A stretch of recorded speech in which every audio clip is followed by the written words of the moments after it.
Testing 1, 2, 3. In the place to be. My name is Eric Taylor. People call me eVIP. I'll get into that in a moment. I'm from Washington, D.C., Southwest side.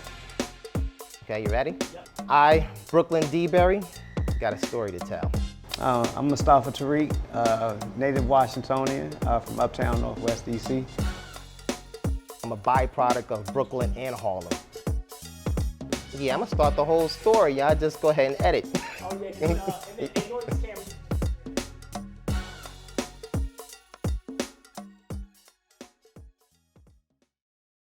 So I was everywhere. My mom was a gypsy. She was a Brooklyn gypsy. We moved like 8 times in Brooklyn. So 80s was strong. New York was crazy with the crack epidemic. It probably started like around 81, 82. But when it hit the clubs, you could tell. And I'm a teenager in these clubs till like 3, 4 in the morning, but I knew something was going on because you could smell the crack aroma. If you ever smell crack, it's crazy. It's like a pungent smell. It's like an ammonia smell. So I'm in the clubs with Latin Quarter Union Square, and you go into the bathrooms, you could tell that cats were drug dealing, selling, or using it inside there. But I stayed away from it because, you know, my grandfather was a reverend in Harlem, so I wasn't trying to go there and all that good stuff. And then in Brooklyn, you know, the gods would teach me and enlighten me. I didn't become a full 5%er, but I had some lessons. So I learned at an early age that, you know, protect yourself, your mind, spirit, and soul. So I said, okay, check this out. So now I get accepted to Howard University, right? We're talking winter 87. My mom, I was like, Howard, where's that? She's like, it's in DC. So I'm in the fire pit of hell. Now we about to go down to the murder capital of the world. So I'm like, all right. She's like, listen, if you don't like Howard University, if you don't like it, you could come back, then you go with your friends here in New York. But I think you should get out of New York because it's wilding right now, you know? Because we had so much opportunities. We could have been the crack sellers, the crack users, but the breakdancing saved our lives. So the breakdance, electric boogie kept us out of trouble. And so as a 14 or 15-year-old, I would actually walk up to the clubs because they had a lot of guys coming through there with nice cars. And my crew would sit on the corner and look at all these nice cars coming by. I'm talking about Rolls Royces, AMG Benzes, big 750 IL BMWs, just the nicest cars in DC from the crew from DC coming through to the club. And that's how I got enamored with the nightlife. Seeing all the big guys coming to the clubs, prettiest women in the club, going into the clubs. And I would sit on the corner and be like, wow, I want to do that one day. There was a club that was about to open up called the Ritz Nightclub. The Ritz Nightclub was right across the street from the FBI building, the headquarters FBI building on 9th and E Street. I started out as a bar back. So, you know, as a bar back, you helping with the lemons, the ice, make sure the cash for the registers for the bartenders, you helping the bartenders. So the Ethiopian guy who was the owner, he knew I was from Howard University. He was like, listen, you want to make some real money? I said, yeah. He said, I want to start a college night. I said, yeah. He said, you want to be a promoter? I said, yeah, I want to be the promoter. He said, all right, bet. I'll give you $1 a head for every person that comes through the door. And we're going to start on Sundays. So I used to give out mad cards, mad flyers, go out on Howard University campus. I plastered it on the walls in all the classrooms. You will see my flyers. So if you study and learning, you would look at my party flyers in every classroom. So I murdered the whole party scene. But because I knew the DC nightlife, I flooded them too. I went to all the clubs. So here's emergence of Howard college students with the DC locals in one spot called the Ritz Nightclub on Sundays. And we're talking about over 2,000 people every Sunday for like 4 years. And I was getting $1 a head. And I'm 18, 19, 20 years old. And it's like, I couldn't leave it. I was stuck. I called mom. I said, Mom, forget microbiology. I'm going to marketing. She's like, all right, you paying for everything. Fine, no problem.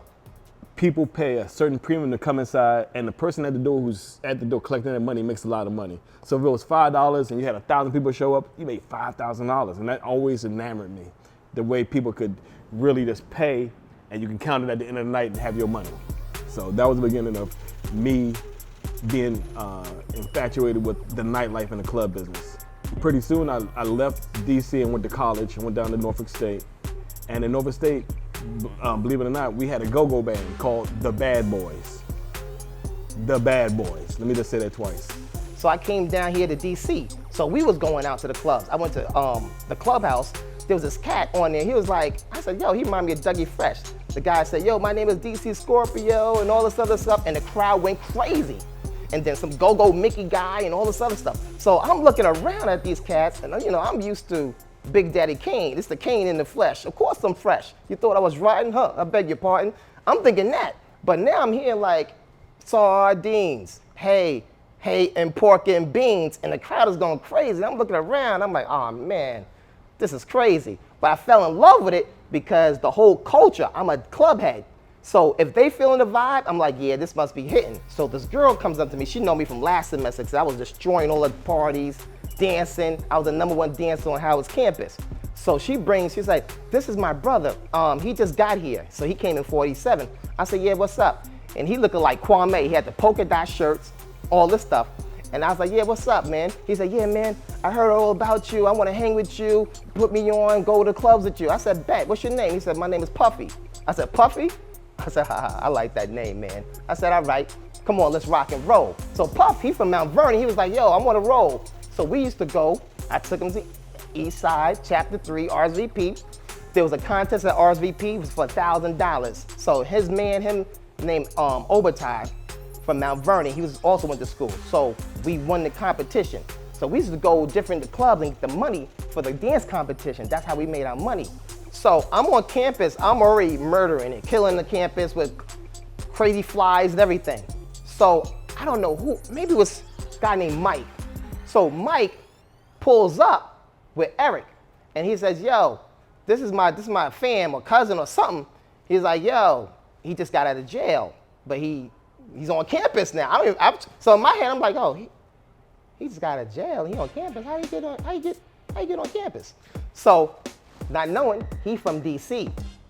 So I said, word? I said, what's up? He said, yo, I'm trying to do some party. I said, listen, let's get together, let's chop it up.